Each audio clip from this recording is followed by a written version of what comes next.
Joining me now is Yong Cai of the University of North Carolina, Chapel Hill. He's an assistant professor in the Department of Sociology. Thanks so much for joining us. What are the main factors that determine life expectancy?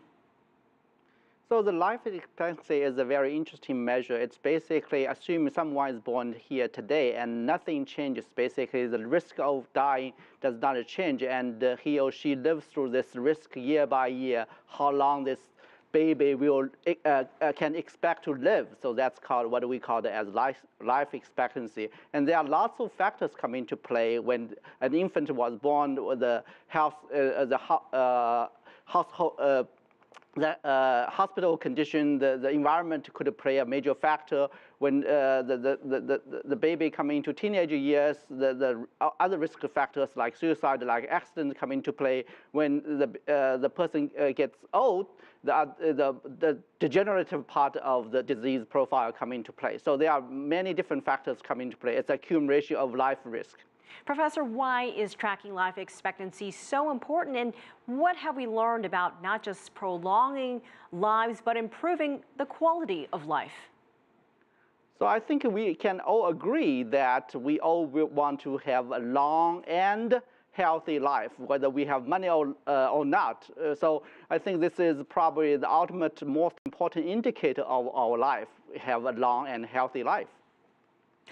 You know, China's life expectancy rate has jumped significantly over the past decades. What is behind that?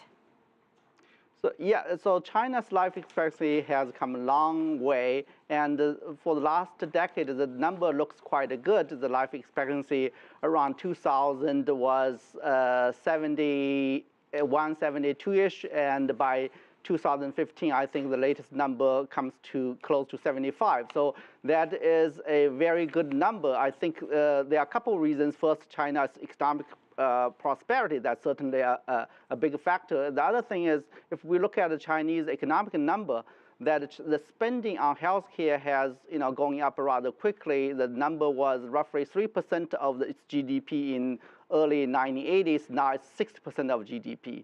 The other factors, if you look, for people in China, you can see Chinese people like to exercise. They go out, even for retirees, they often go out to do all kinds of exercise. They take care of themselves. And do you think China's success has been mirrored in the developing world? I think the Chinese story is very interesting. So when the Communist Party took over power in 1949, the life expectancy was roughly 40-ish. And it, basically come a long way, and partly we can attribute its success to the government's very successful public health effort by driving down the infectious disease, and later on the economic development come into play.